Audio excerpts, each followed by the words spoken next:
أعوذ بالله السميع العليم من الشيطان الرجيم بسم الله الرحمن الرحيم والعاديات ضبحا فالموريات قدحا فالمغيرات صبحا فأثرن به نقعا فوسطن به جمعا إن الإنسان لربه لكنود وإنه على ذلك لشهيد وإنه لحب الخير لشديد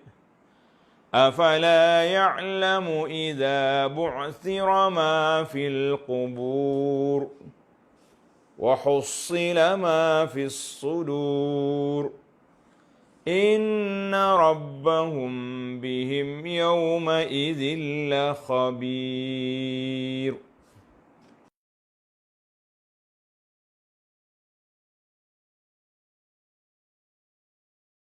Kita pergi kepada ayat yang ketiga, fal mughirati subha,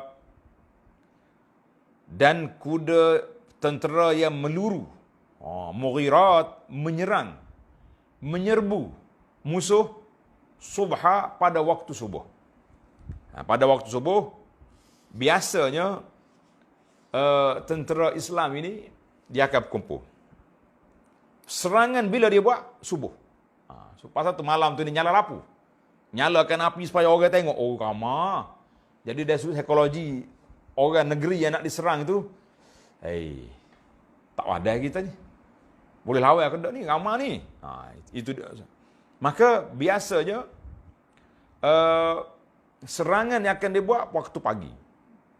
Jadi, para sahabat ni akan serang waktu pagi.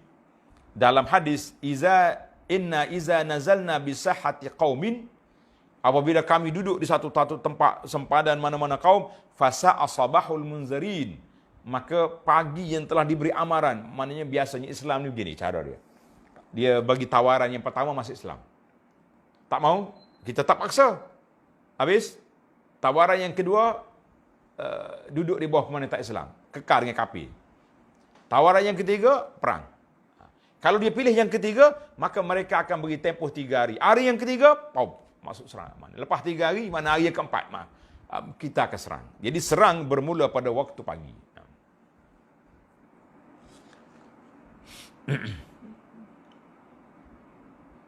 Allah Ta'ala sebut dalam surah As-Saffat ayat 177, fasa asabahul munzirin. Biasanya begitu. Itu bagi orang yang tafsir yang pertama yang mengatakan kuda perang. Tafsir yang kedua yang mengatakan al-adiyati dhabhatu, unta. Fatakunu al-gharah fal-mughirat, maknanya ad-daf'u min Arafah ila Muzdalifah. Gharat bukan perang, maknanya kumpulan ini berangkat daripada Arafah Muzdalifah. Kan orang jemaah haji kan dia kumpul di Arafah. Daripada Arafah dia pergi ke Muzdalifah. Daripada Muzdalifah pagi esoknya berangkat ke Mina. Itu yang sunnah Nabi SAW. Yang sunnah travel haji ni dia tukar daripada Arafah, daripada Mekah dia pergi ke Arafah. Daripada Arafah balik Mekah semula. Macam-macam lah dia punya rekaan. Pakej bayar mahal. Kata orang, pakej VIP, tapi haji tidak VIP. Pakej 5 bintang, haji tidak 5 bintang. Sebab dia lari daripada channel yang diajar oleh Nabi SAW. Semata-mata kerana orang bayar mahal ni nak bagi keselesaan. Kita kata orang mahal ni lah patut ikut sunnah Nabi step by step. Ni hak mahal jadi tak ikut pula dia punya hak. Sedangkan mereka ada alat. Baik, kita balik kepada cerita kita. Cerita haji nanti mesti haji. Maka bagi jemaah, bagi kumpulan yang menafsirkan al-adiyat dengan unta, maksudnya keluar daripada mana? Daripada Arafah ke Muzdalifah. Daripada Muzdalifah mereka keluar subuh, berangkat ke Mina. Puak-puak jahiliyah yang duduk di Muzdalifah, dia tak pergi selagi tak naik matahari. Itu beza. Dia kata asyrik thabir kaima nughir. cerahlah Bukit Sabir, aku nak berangkat dah ni. Itu dua pandangan. Ayat yang keempat. Fa'asaruna bihi naq'a. Laju kuda ni berjalan, lalu sehingga menghamburkan debu pada waktu itu. Mana sekali dia go mari, berasa debu naik. Itu. Fa'asarna bihi naq'a. Asarna ay tahrikus syai' as-sakin. Mana bergerak laju. Wan naq'a huwal ghubar, iaitulah debu. Bila dia bergerak laju, debu pun kuat. Kalau berjalan slow-slow, debu tak naik kan? Debu tidak naik. Maka ini sifat kuda ni. Adiyat, muriyat, mughirat, asar nabihi, naq'ah. Berdebu bila dia berjalan. Masya Allah, tabarakallah. Ayat yang kelima, fawasatuna bihi jam'a. Lalu menggempurkan ketika itu di tengah-tengah himpunan musuh. Jadi kuda ni dia berserang masuk, berdebu, menyebabkan pandangan musuh tak nampak. Nampak tiba-tiba, zep, kuda sudah masuk dalam kumpulan musuh. Masya Allah, tabarakallah. Detail ayat Quran ini. Kalau kita tadabbur, Masya Allah, tabarakallah, Al-Quran ini mengajar kepada kita strategi, menunjukkan kepada kekuatan, menunjukkan kepada kita segala perancangan yang cukup menarik. Itu pandangan yang pertama. Kalau kita kata dia tu kuda, sebagai pandangan majoriti. Pandangan yang mengata dia tu unta, macam mana pula? Fawasatna bihi jam'a. Jam'a di situ dengan makna Muzdalifah, Lailatul Jam'i, pada malam Muzdalifah. Maknanya jemaah haji, kuda unta-unta masuk duduk di tengah-tengah Muzdalifah, di Masy'aril Haram. Duduk di Al-Masy'aril Haram. Jadi alhamdulillah, dalam ayat ini Allah Ta'ala sebut kepada kita, kumpulan yang pertama tamatlah cerita kuda yang begitu hebat, dan ataupun unta yang juga hebat. Jadi kita boleh tafsir dua lah. Mana tafsir Sayyidina Ibn Abbas begini huraiannya, tafsir kumpulan Sayyidina Ali begini keadaannya. Kita kata alhamdulillah, luasnya ilmu yang Allah Ta'ala anugerahkan kepada kita. Sebab itu para jemaah sekalian, nasihat sayanya kepada para jemaah supaya kita jangan gopoh. Kan? Mana-mana pandangan ni yang dikemukakan, kita teliti. Ini pandangan ada hujah dia, ada sandaran dia, dan ada logiknya masing-masing. Cuma satu yang jadi masalah hari ini, kita akan tengok di akhir ayat nanti, iaitulah masalah kesilapan kita. Kalau video orang ceramah tentang pandangan-pandangan mazhab, tiba-tiba kamu pergi cut, ambil setempat ya, maka kita membawa satu natijah yang lain. Itulah yang menimbulkan fitnah kepada kita di zaman ini. Zaman potong, orang panggil tangkap potong ni. Tangkap video, potong, ambil yang nak, yang lain. Tapi kalau dengar semua lain, dia punya makna, maksud. Allahu Akbar. Baiklah para jemaah sekalian, kita masuk kepada episod yang kedua dalam surah ini. Kita pergi kepada innal insana li rabbihi lakanud. Yang sumpah tadi habis dah. Kita pergi kepada al-muqsam alaih. Ia disumpahkan daripada sumpah tu apa Tuhan nak bagi tahu? Sesungguhnya manusia sangat tidak bersyukur akan nikmat Tuhannya.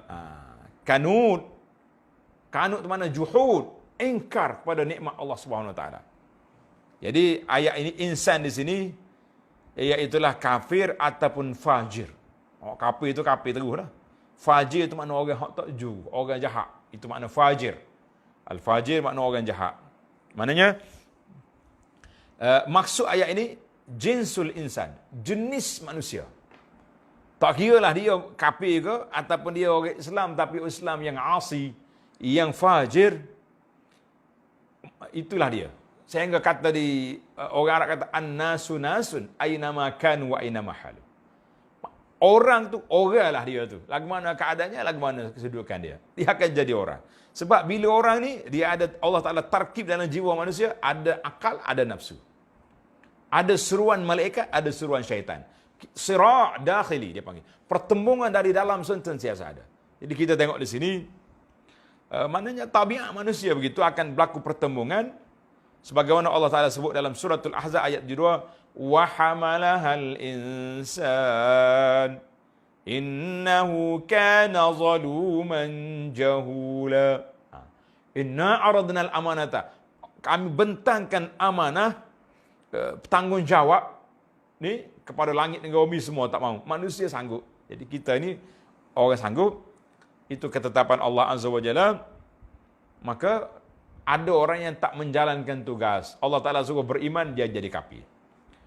Allah Ta'ala suruh taat, pergi buat derhaka.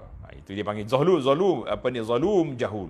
Kecuali illa man rahimallah, Allah Ta'ala beri rahmat pada hamba dia, maka orang ni jadi orang baik, orang juru, taat, beriman, mukmin, muslim, masya-Allah tabarakallah. Allahu akbar. Makna kanut di sini sebagaimana hadis daripada Abu Umamah radhiyallahu anhu, dia kata apa? Al-kanut yadribu 'abdahu. Allahu akbar. Orang yang engkar kufur nikmat. Apa dia? Dia suka pukul hamba dia. Maknanya koli-koli dia pukul. Tidak berlaku adil. Suruh buat kerja berat-berat, tak buat, pukul. Manusia juga. Dia ada waktu rehat, ada waktu makan. Dan bila orang mari jumpa dia, yamna, dia tak bagi sebenarnya sepatutnya dia beri. Wa ya'kulu wahdahu, suka makan seorang. Tak mau bagi orang. Itu maknanya kata-kata kanut, innal insana lirabbih lakanut. Manusia ni dengan Tuhannya juhud, engkar, kufur. Tuhan bagi nikmat bukannya nak bagi orang. Duduk makan seorang kata orang. Iaitulah ini sifat al-kanut. Ada yang mengatakan al-kanut dengan makna al-kufur. Orang yang mengingkari segala nikmat Allah Azza wa Jalla. Ada yang mengatakan al-kanut dengan makna al-juhud, orang yang tidak mengiktiraf kelebihan kebaikan yang Allah Ta'ala buat kepada dia. Yang keempat, yang mengatakan al-kanut dengan makna al-hasud, orang hasad, orang yang dengki pada orang. Itu ada belaka lah manusia. Sifat ni ada belaka. Mana para ulama tafsir kata, semua itu kalau dikumpul, terkumpullah dengan makna kanud. Innal insana lirabbih lakanut. Manusia itu dengan Tuhan dia kanut, maknanya kufur nikmat, engkar kebaikan Allah Ta'ala beri, tak syukur, macam-macam, bersifat hasad dengki. Orang hasad ni mari daripada mana? Mari daripada tak syukur nikmat. Tuhawi kita banyak dah. Allah Ta'ala beri pada kawan kita pun banyak juga. Tiba-tiba kita nak ambil hak dia. Kufur kamu ni. Yang kamu dah banyak, kenapa? Itu dia panggil punca hasad. Jadi semua tu ada pada kali kumpulan kanut. Orang kanut ni, apa dia kanut? Orang yang pentingkan diri sendiri. Itu makna kanut. Duduk ikut hawa nafsu. Cinta kepada dunia, cinta kepada ni. Tapi yang sebenarnya, wa innahu ala zalika lasyahid. Dan sesungguhnya ia dengan bawaannya itu menerangkan dengan jelas keadaan yang demikian. Wa innahu ay al-insan. Dengan perangai dia, cinta dunia, bakhil, kufur nikmat, sebenarnya dalam jiwa dia ada syahid. Dia tahu apa yang dia buat. Pasal ulama mengatakan, orang zalim setara mana kejahatan dia, depan pengikut dia, angkuh, kita lawan tetap lawan. Contohnya tak. Tapi bila dia balik mikir seorang-seorang dia, yarji' fi zalika fi nafsihi, ketika dia tenang, dia duduk mikir, letak tangan atas dahi sambil nak tidur, dia akan tahu siapa diri dia sebenarnya. Adakah kita ni betul-betul ikhlas dalam perjuangan? Adakah kita ikut hawa nafsu, ikut syahwat dan sebagainya? Maka manusia yang insaf, dia akan sedar kesilapan dia. Rabbana zalamna anfusana, kan? Tapi orang yang tak sedar, apa yang nak buat?